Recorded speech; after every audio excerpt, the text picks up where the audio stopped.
Properties of inverse trigonometric functions. These are the results we have seen. Sin inverse of sin x is x. We had thought of this as these two things get cancelled and what is left is x. Similarly, with in case of sin inverse, only x is left. So with this we have seen these many results. It applies to each and every trigonometric function. It is same for sine, cos, tan, cot, sec and cosec. If I write inverse first and then function, or otherwise if function first and then inverse, I will get the same thing. Even we have seen this last time that if sine is there and inside that if it is not sine, if it is cos, means it's a complementary function, what I get is pi by 2 minus theta. So cos inverse of sine is pi by 2 minus theta because these two are complementary. Similarly, this result is true for each complementary ratios. Tan and cot, if it is together, it is pi by 2 minus theta. Cot and tan together, it is pi by 2 minus theta. Sec and cosec together, it is pi by 2 minus theta. Cosec and sec together, it is pi by 2 minus theta. We have seen this important result that sin inverse of minus x. What happens in case of sine is this sign, negative sign comes outside, but in case of cos inverse of minus x, it is pi minus cos inverse of x. So wherever there is involvement of cos, like cot could be written as cos upon sine, so cos is involved somehow here. So here also in this result we have pi. Even in sec, cos is involved because sec could be written as 1 upon cos. Even in this case, this is pi minus sec inverse of theta. In rest of the cases, so tan inverse, it is simply minus tan inverse of x, and cosec inverse of minus x is simply minus cosec inverse of x. These three results are different. This one and this one. After that we have come up to this part. So cosec inverse of x is equal to sin inverse of 1 upon x. Let's see the proof for this.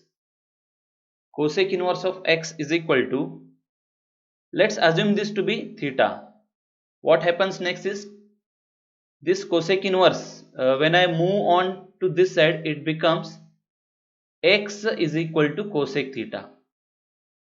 In the next step, I take the reciprocal of both. X, reciprocal of x is 1 upon x. So reciprocal of cosec theta is sin theta. So this is 1 upon x is equal to sin theta. Let me move this sign over here to get sin inverse of 1 upon x is equal to theta. Now you can see these two things on right hand side, they both are theta. So these two things on the left side must be same, that is cosec inverse of x must be equal to sin inverse of 1 upon x. Remember that these proofs are not going to be there in exam. This is only for your understanding. Next is one more important result that we use it often.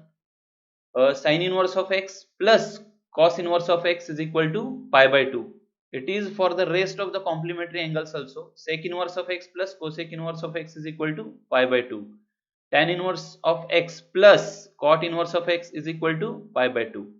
Out of these three things, we are going to see the proof of the first one. So let me assume sin inverse of x to be theta. So this only first part I am assuming it to be theta. Let's see what happens next.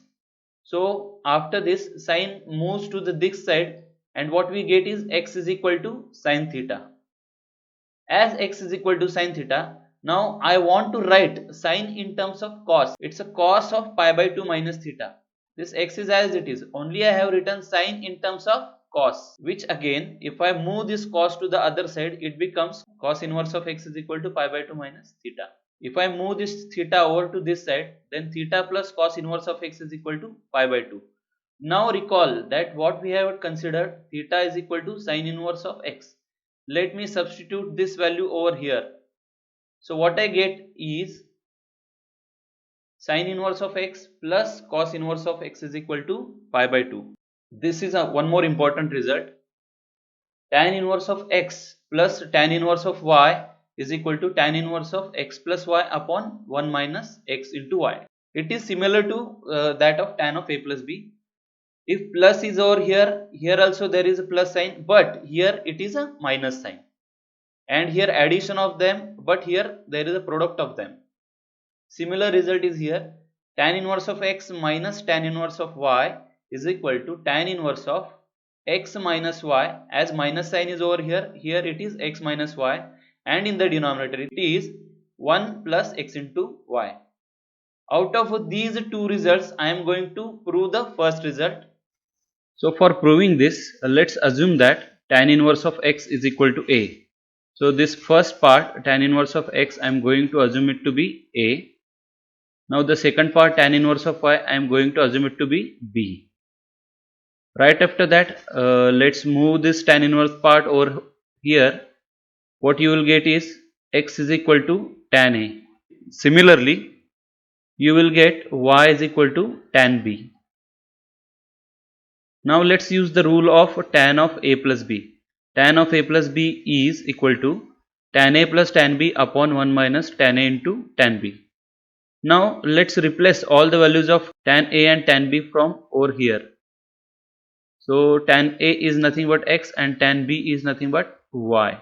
So what we get is tan of a plus b is equal to x plus y upon 1 minus x into y. So shifting this tan over to this side, what we get is a plus b is equal to tan inverse of x plus y upon 1 minus xy.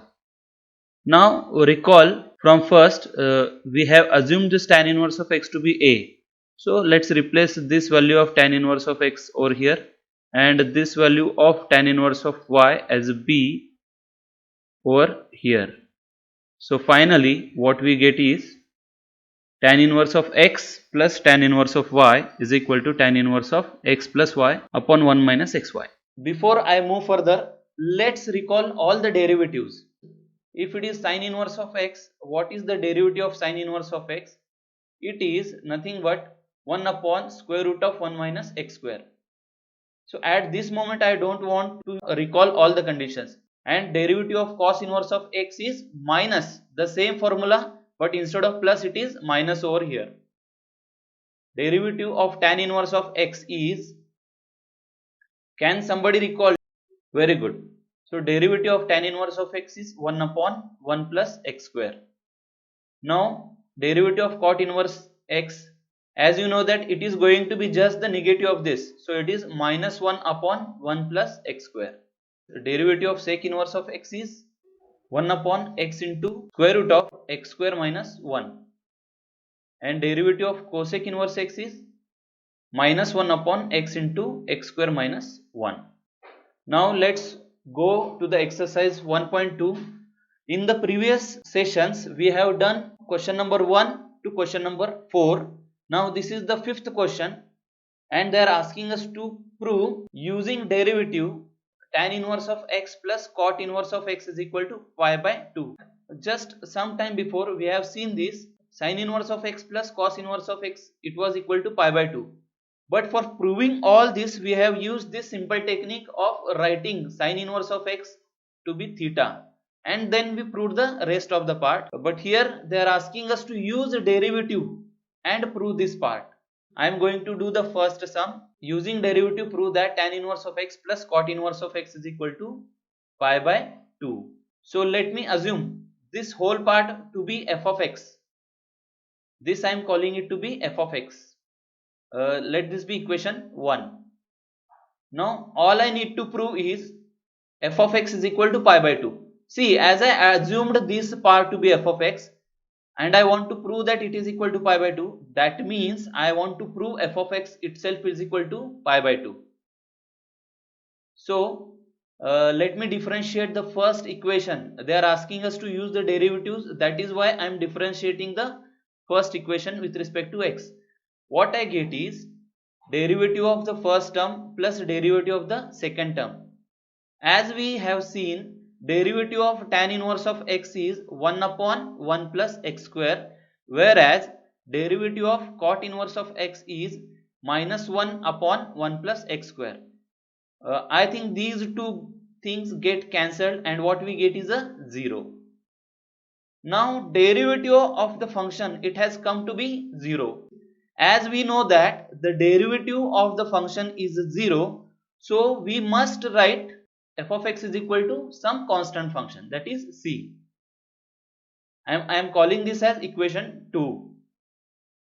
So what is the meaning of constant function? No matter what I put here, for any value of x, f of x will be c only. So as I know for each and or any value I am going to get c. Now for my convenience I am choosing x to be 0. Let me put x is equal to 0. Where should I put it? I should put that in equation 1. What was equation 1? Let's see. This is equation 1 for us. Here I am going to put, or here I am going to substitute x is equal to 0. 0 and 0 over here. And let's see what we get. As I substitute 0, what I get is f of 0 is equal to tan inverse of 0 plus cot inverse of 0. So further moving on to this, tan of which angle is 0? Tan of 0 itself is 0. Therefore tan inverse of 0 is 0. And cot of which angle is 0? Cot of pi by 2 is 0. Therefore cot inverse of 0 is pi by 2. Now adding both of these, what I get is pi by 2. Now all I got is f of 0, which is equal to pi by 2. Let me call it as equation number 3. Now put 0 in equation 2. We get, now this is equation 2. Here they are asking us to put x is equal to 0. As it is a constant function, no matter what I replace x by, the value I get is c itself. So here also, as I replace x by 0, what I get is c. Now from 3 and 4 we get, now what is 3 and 4? This is third part. F of 0 is pi by 2 is the third, and the fourth one, this is the fourth one. F of 0 is c. So from third and fourth what we get is c is equal to pi by 2. Now as c is equal to pi by 2, now this is the second equation. Here c is there, but just now we have found that the value of c is pi by 2. So what we will get is f of x is equal to pi by 2. And this is what we were asked to find. That is why tan inverse of x plus cot inverse of x is equal to pi by 2, because f of x was nothing but tan inverse of x plus cot inverse of x. The same exercise, but the next question, sixth question, differentiate the following with respect to x. Now there are 10 sums. Out of these 10 I am going to do these 3 sums. Y is equal to cosec inverse of e raised to minus x is given. So we differentiate this with respect to x, and we get dy by dx is equal to d by dx of cosec inverse of e raised to minus x.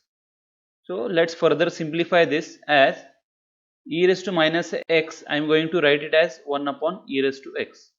So it is going to be d by dx of cosec inverse of 1 upon e raised to x. As we know that from the properties, cosec inverse of 1 upon x is equal to sin inverse of x. So let me replace this whole part by sin inverse of e raised to x. Now this is a composite kind of function. Here two functions are involved, sin inverse and e raised to x. As we know that derivative of sin inverse of x is 1 upon 1 minus x square. Instead of x it is e raised to x. And further we have to multiply this whole term by the derivative of e raised to x. Now derivative of e raised to x is e raised to x itself, and square of this e raised to x is, we need to multiply the indices 2 and x, so it will be e raised to 2x. Now sub question number 6, it is y is equal to sin inverse of, inside the bracket there is a square root, and inside the square root 1 plus x square upon 2. Let's see how we go about it. So as before we will differentiate this with respect to x. Now we have a formula for sin inverse of x. Let's use the same formula. Here it's a kind of composite function again. Sin inverse is there, and inside sin inverse there is this root function. Okay. Now derivative of sin inverse is 1 upon square root of 1 minus whatever term it is, square of that, into derivative of inner term. Simplifying it further, what we get is square of this will remove this square root sign and all we are left with this 1 plus x square upon 2. Here it is a square root, so I need to think about the derivative of square root first. Derivative of square root is 1 upon 2 times the square root, and again I need to multiply this by derivative of inside part. Inside part is 1 plus x square upon 2, out of which this 1 upon 2 I am taking out over here, and only derivative of 1 plus x square is written over here. So let's simplify it further. So only part left is this 1 plus x square's derivative is 2x, and again I need to simplify this whole denominator. So 2x is written over here, and this denominator is made same. This 2 I have multiplied over here, so common denominator here, 2 minus 1 minus x square upon 2. So what we get further is 1 minus x square upon root 2, and this part is 2 and square root of 1 plus x square upon root 2.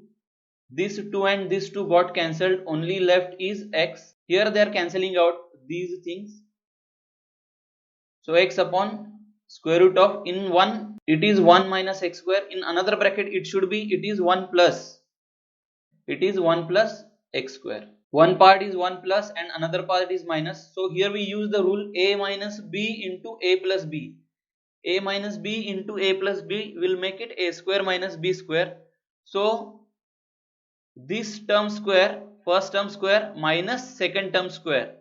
First term square is 1 itself, and second term square is x square is x raised to 4. This term is in the numerator as it is.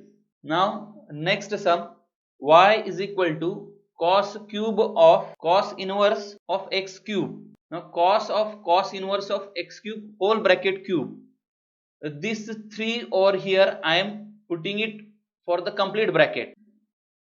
These two things gets cancelled, only left we are with x cube. So x cube as it is and the cube of it. So x cube's cube is x raised to 9. See, so far I have not found the derivative, it is only simplification of y. Now at this moment we will differentiate this with respect to x. So dy by dx is equal to d by dx of x raised to 9, and derivative of x raised to 9 is 9x raised to 8, and this is the answer for it. Now let's go to the sub question number 7. Here there are 12 sums asked for you to do, out of which these 3 sums I am going to do and rest you are going to do as a homework. Now in second sum, y is given to be cosec inverse of 1 upon cos of 5 raised to x, making the use of sine inverse. Cosec inverse of 1 upon x is sine inverse of x. So sine inverse of cos of 5 raised to x. Now remember the result for sine inverse of cos. Whenever there is sine inverse of cos, we can't cancel these two things. Sine inverse and cos could not be cancelled. All we can do is use this result. Thus cos could be written as sine of pi by 2 minus theta. Now I can cancel these two things out, and what we are left with is pi by 2 minus 5 raised to x. See, I have added this step over here. One can do this directly if he remembers the formula. So y is equal to pi by 2 minus 5 raised to x. This was only the simplification for y. Now we will find the derivative of it. So derivative of this is dy by dx is equal to derivative of inside term pi by 2 minus 5 raised to x. A derivative of pi by 2 being a constant function is 0. So derivative for this is 0, but derivative of 5 raised to x is 5 raised to x log 5. So finally we get is minus 5 raised to x into log 5. Now let's go to the seventh sum. Y is equal to tan inverse of 1 plus cos of x upon 3 divided by sin of x upon 3. Now you need to recall few trigonometry formulas. One of the formula was this 1 plus cos 2 theta. There was formula for 1 plus cos 2 theta, but that formula I am using it for theta. If it is theta, then this part will be theta by 2, and sin of 2 theta is 2 times sin theta into cos theta, but instead of 2 theta it is simply x. So this is going to be x by 2 and x by 2 over here. This part is x by 2 and this part is x by 2. Because x is over here, it is not 2x. I am going to use these two results. This result is used over here and this result is used over here. So let's see what we get. See, whatever the function is, I am going to divide by that 2. X by 3 is there. So after dividing x by 3 divided by 2, what I get is x by 6. So 1 plus cos is 2 cos square x by 6. Here sine is there. Sine is written as 2 times sine into cos. 2 times sine into cos. Half of it, half of x by 3 is just multiplying that by 1 by 2. 2 and 3, it makes out to be 6. So this part is cos x by 6. Now in the next term or next step, these 2 and these 2 gets cancelled. One of this cos theta and this cos theta is getting cancelled. So what we are left with is, here cos upon sine is going to be cot. Now tan inverse of cot. So it is simply pi by 2 minus x by 6. Here I have given explanation for this. Cot I have written it as tan of pi by 2 minus x by 6. But one can do this directly if he knows the rule. So it is simply pi by 2 minus x by 6. This being a constant function, derivative of this is 0 and derivative of this is minus 1 upon 6. So this is the final answer. Y is equal to tan inverse of cos of 7x upon 1 plus sin 7x. Let's see. For solving this sum, we need to use these results from the trigonometry. Cos x is equal to cos square of x by 2 minus sin square of x by 2. And 1 plus sin x is equal to cos of x by 2 minus sin of x by 2 whole bracket square. These are two separate squares and this is whole bracket square. So let's use these results. This cos x result could be used over here and this 1 plus sin x result could be used over here. So let's use these. So what we get is tan inverse of cos square of 7x by 2. If it is x, it will become x by 2. Now it is 7x, so it will become 7x by 2. Minus sin square of 7x by 2 upon whole bracket square of cos of 7x upon 2 plus sin of 7x upon 2. So it is of a kind a square minus b square, which could further be splitted as a minus b into a plus b. So after cancelling out these two terms, what we get is y is equal to tan inverse of cos of 7x upon 2 minus sin of 7x upon 2 whole thing divided by cos of 7x by 2 plus sin of 7x by 2. After this step, what I need to do is I am going to divide each and every term by cos of 7x by 2. So all I get is tan inverse of 1 minus sin. If I divide it by cos, what I get is tan. Cos divided by cos is 1. Sin divided by cos is tan. This could further be written as tan inverse of 1 can be written as tan of pi by 4 minus tan of 7x upon 2. And this one I kept it as it is.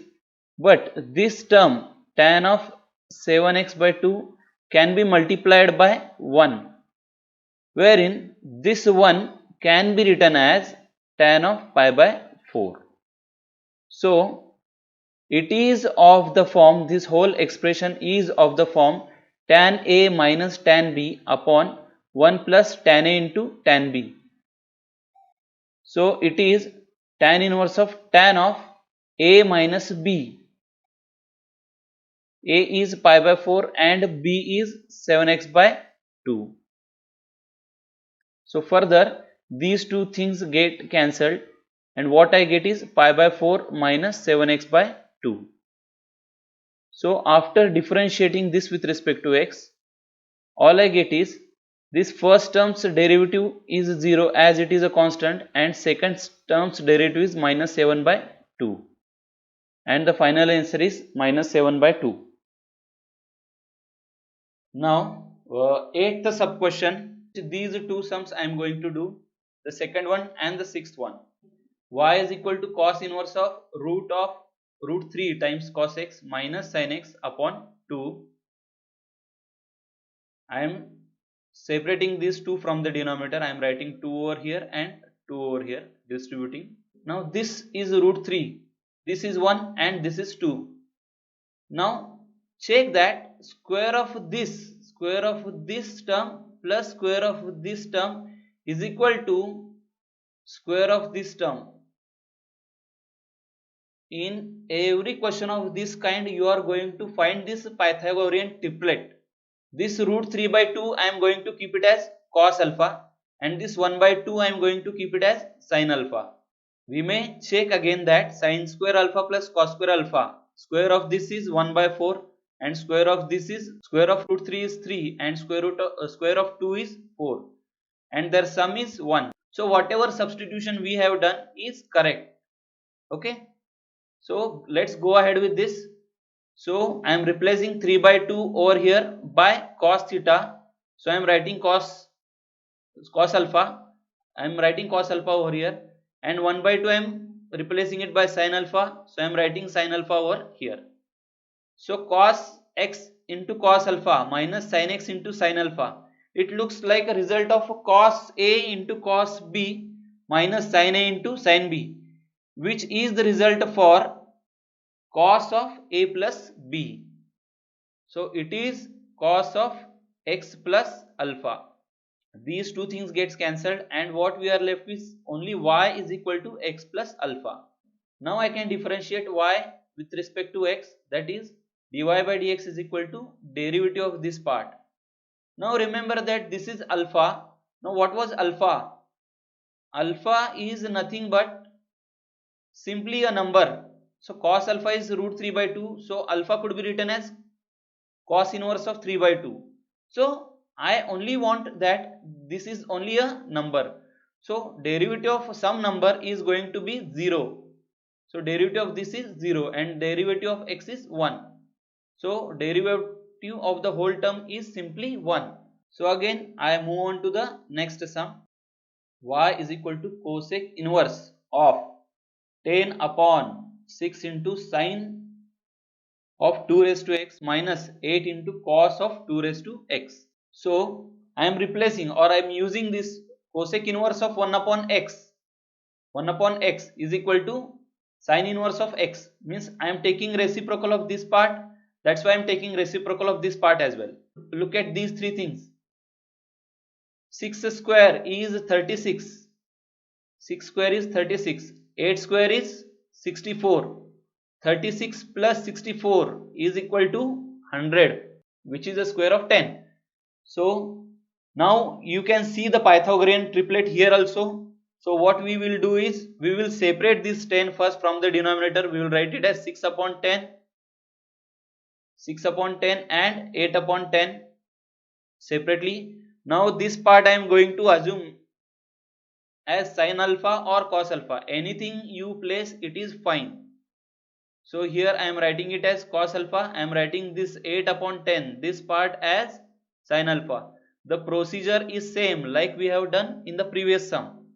Sin square alpha plus cos square alpha is equal to 64 by 100 plus 36 by 100, which is equal to 100 by 100, which is 1. So whatever substitution we have done is correct. Now let's go to the next part. So I replace the values by its corresponding values of cos alpha and sin alpha. So it is sin of 2 raised to x into cos alpha minus cos of 2 raised to x into sin alpha. So it looks like the formula for sin A cos B minus cos A sin B. So that is the result of sin of A minus B. So we will write it as sin of 2 raised to x minus alpha. So here sin inverse and sin thing gets cancelled. What we are left with is sin 2 raised to x minus alpha. So we have simplified y till this point. Now we have to take the derivative of y. So differentiate with respect to x. What we get is dy by dx is equal to d by dx of 2 raised to x minus alpha.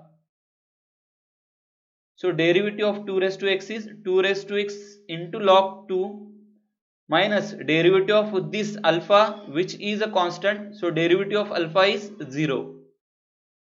So finally dy by dx is equal to 2 raised to x into log 2.